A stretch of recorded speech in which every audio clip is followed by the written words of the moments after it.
They're an inspection and regulation services which cares for children and young people and those providing education and skills for learners of all ages.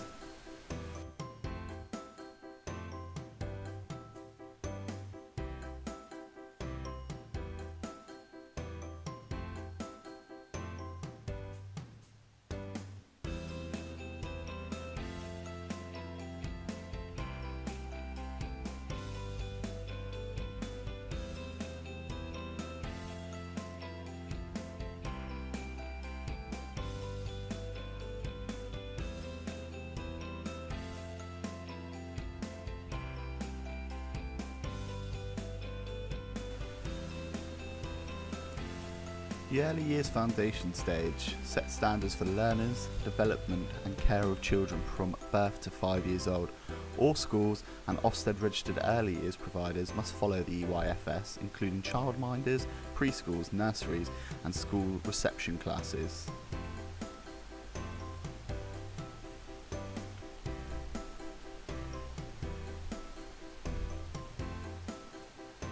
The childcare register. So at super camps, children aged 5 to 7, we take exemption 11.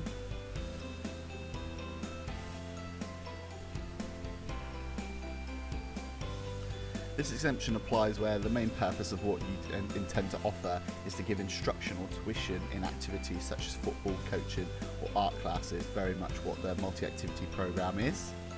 Within that, Ofsted don't necessarily expect all those working with children to be specialist coaches, but would expect them to have particular skills in the activities, what they're providing, and help the children get a better knowledge of them at the same time. So they're still learning all the time. But for the older guys on camp, 8 to 14-year-olds,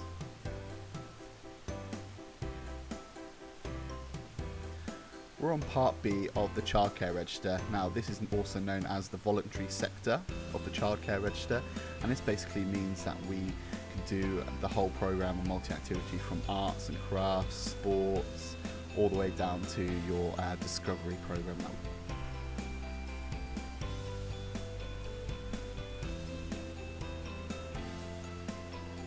So moving on to ratios. So Ofsted, if you just read that.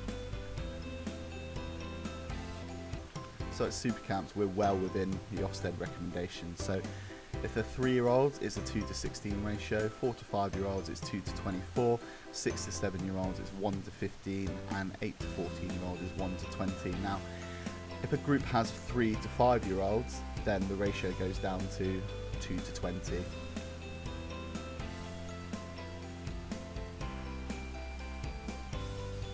So qualifications on camp. So the early years practitioner will need to have a level 3 in childcare studies or something equivalent, and also a 12-hour paediatric first aid.